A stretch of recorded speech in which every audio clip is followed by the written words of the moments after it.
I don't know what I was attempting with this. You can't really pull a sword out like that. Hello everybody and welcome back to more Zaney Ramblings. Today our topic of discussion is going to be The Legend of Zelda Breath of the Wild. So this is going to be a little bit different because usually when I talk I have, well, general topics that are a little bit broad so I can talk in various areas. With this I'm going to pretty much streamline it to a couple different areas. Gameplay, story, music. So we're going to break it down. Let's go with gameplay first. Gameplay's, well, it's very important with me with a Zelda game. So I'm a little bit biased when it comes to Zelda games. I mean, you can't tell by like this thing right here, that over there.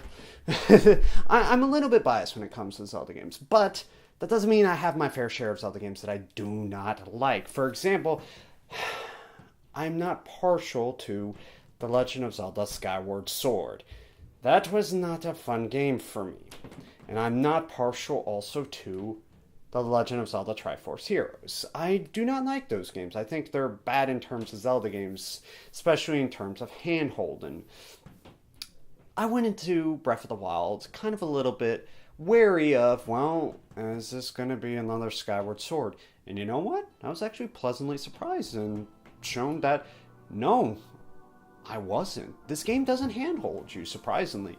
The starter area is pretty open for the most part, but it doesn't tell you exactly you need to go from point A to point B. I remember when I was starting the game, there was a little bit of a tutorial where I didn't really know much about, like, well, you can cook food in this game in order to get various stat boosts and stuff like that. As I was walking around, I see there's this old man in the starter area, and he's just like, he's chopping down a tree, and he's like, oh, can you help me cut down this tree? And then you do it, and it's just like, oh, you can gather wood and stuff like that if you chop down trees and gather material in order to build fires. But you're going to need an item, this flint along with it. Then it gives you that, and I'm like, oh, that's pretty cool. And he's like, well, come over here with me. I actually need to cook some stuff. And I'm like, oh, okay. And then you follow him, and he's just like, well, you can make various foods and stuff like that. You just got to put it in the pot. And he doesn't tell you how. He just says you got to put it in the pot. So I'm like, okay. I navigate through the menu, and I end up picking up all the items I want and drop it into a pot, and then I cook food, and I'm like, oh, I guess that's how I do it. And it's kind of cool stuff like that that's peppered throughout the game where they don't really try to show you that much. Like, for example, one of the earliest things that you get in the game are like remote control bombs. And you can use these by like just plopping them out on the ground and then you press it. That's all they teach you. That's literally it. They say, okay, you press this button, you get a bomb. Okay, what do you do with the bomb? You can put it down on the ground. Okay, what else? You press button to blow it up again. Oh, okay, what else? Well, that's it. What do you mean that's it? That's it. And then they don't tell you anything else. You have to really kind of think things through. Like, in this game, you have what's called a shrine. These are basically mini dungeons that you can go through to get treasures, items, rupees, whatever it may be, and even weapons and stuff. And they are literally logic puzzles. They don't tell you how to do it. You kind of have to look at it and just figure it out for yourself. And I really like that. And there's a bunch of these throughout the entire game. There's like over 120 of these. And I'm just like, that's incredible. And it really just, it made the wheels of my brain start like clicking, just like trying to go. I'm like, what am I doing? What am I doing? Felt like the guy from like Unstoppable, just be like everything, all these math equations popping out. I'm like, it was weird. But that's one aspect of the game, is there's little lack of tutorials. It just kind of throws you in the fray.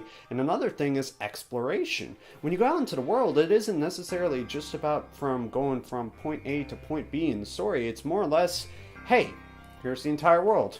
Cool, what do I do in the entire world? Well, you could go exploring. Well, where do I go to explore? It's exploring. You just do it. And I'm like, oh, okay. Hey, there's a thing over there. I'm gonna go get it.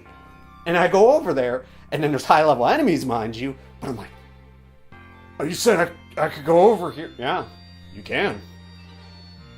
Well, there's enemies over here. Yeah, so? I can't fight them. But you don't have to. Wait, what? It's kind of stuff like that. You just kind of explore. You make mistakes. You're gonna die a lot. There's gonna be a lot of death. But honestly, it didn't really matter. The game saves pretty often. Like, there's a automatic saving feature in the game. And so if you die, it won't reload you too far back. So you kind of like pop up within the same general area that you died previously. So that's pretty cool, unlike Dark Souls. Watching you.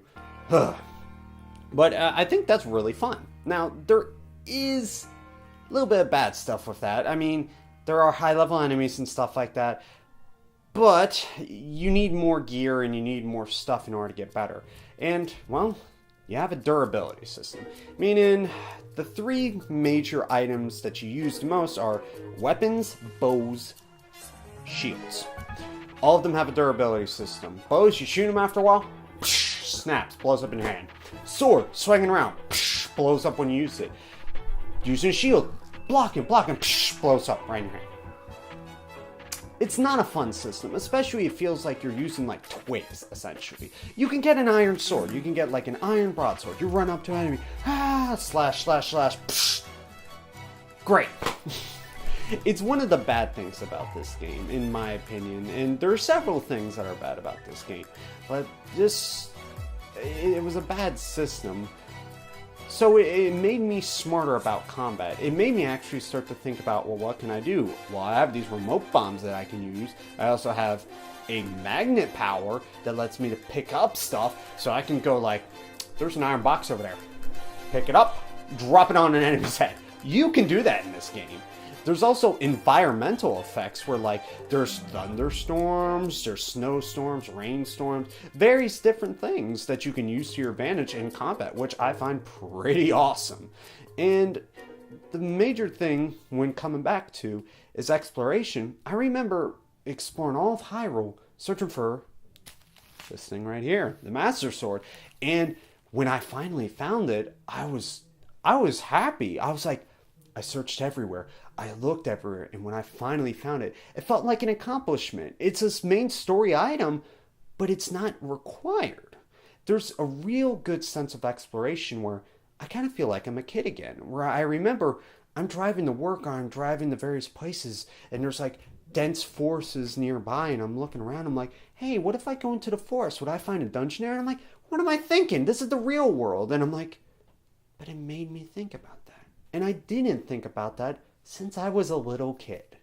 When I was little, the two readily available Zelda games that I could play, that we had, A Link to the Past, Ocarina of Time.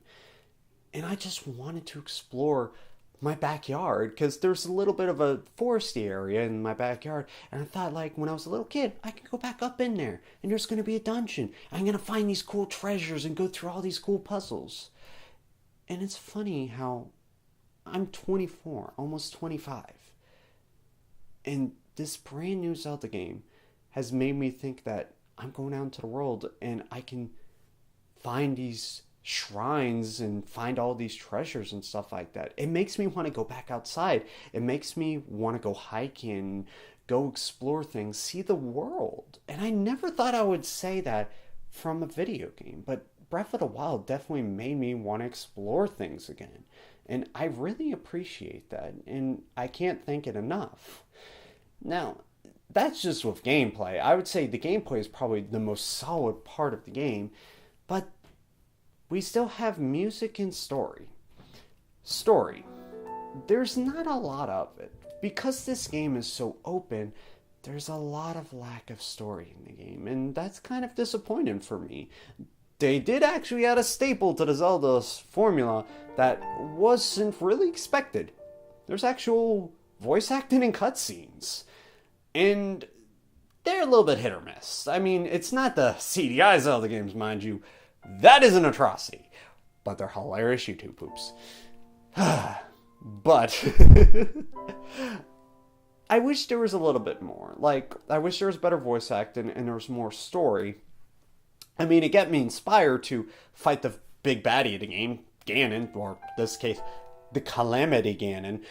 And it just wasn't enough. Like, for example, there's this thing that you get in the game pretty early on in the game. Actually, you shouldn't say early on in the game. It's within the first few minutes of the game. You get a Sheikah tablet. This basically gives you the ability to use all your various different runes, as well as, like, take pictures and stuff. Well, you get a bunch of pictures that apparently came from the past that Zelda took because you lost your memory and you're trying to recover your memory, and you can go around and find these. As a result, you have to go to these various areas and kind of explore things, and then you get like really nice scenery shots and stuff like that. So I mean, I would recommend it if you're trying to complete the game. But like these little peppered story parts, when you add up all of those plus other main story events that you can do, I would say the main story in general only would take about, I don't know, less than 10-15 hours. It's not a long story. If you do exploration within the game like I did, you might get up an 80-hour game. But story is pretty lacking. I mean, ever since Ocarina of Time going forward, there's been a huge emphasis on story structure, but I feel like there's a general lack of it here. And, well, that also includes music.